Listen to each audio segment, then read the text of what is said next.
Hey guys, Banggood recently sent me a couple of these Raspberry Pi cases to review. They've been out for a while now, but these are typically the cases I use for most of my Raspberry Pi builds, and one of them is modeled after the Nintendo NES, while the black one sort of looks like an old VCR. The design is really close to the original NES, but much smaller.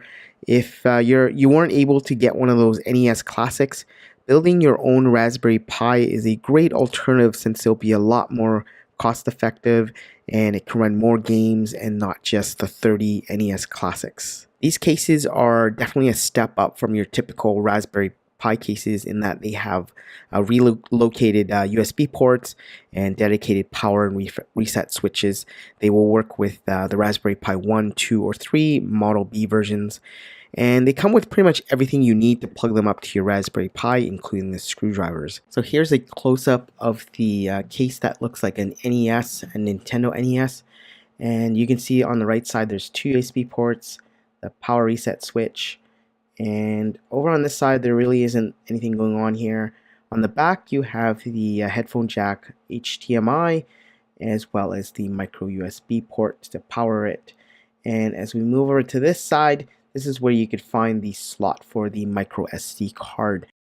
On the bottom you will find the basically this is where the expansion port was on the original NES, and in here they've replaced it and put like a little compartment where you can put some micro SD cards. So if you have different micro SD cards for, like, say RetroPie or Recalbox or Raspbian, you can put them there so that they don't get lost. And as we flip this over, you will see that it still has a working basically door here, but instead of a cartridge slot you have a network jack as well as 2 more USB ports. So now let's take a look at the black version of this case.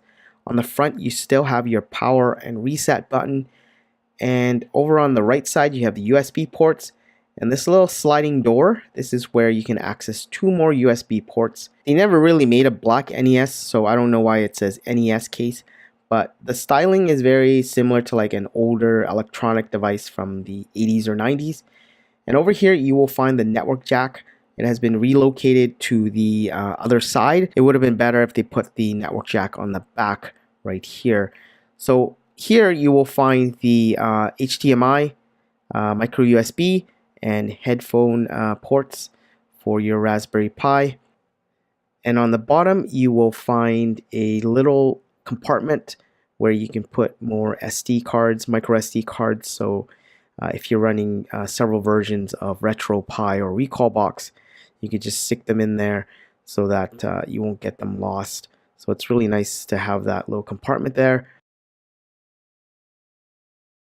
And here's a quick side-by-side comparison of both these cases. They are essentially the same size, just different styling.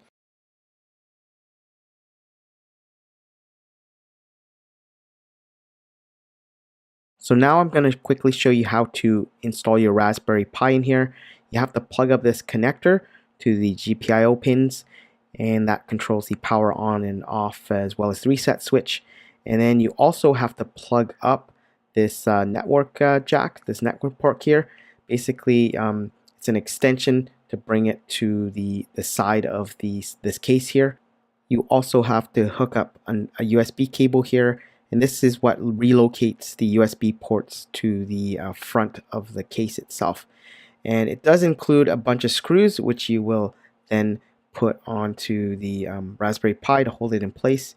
And then it's just a matter of plugging up this connector here, and this is for the fan.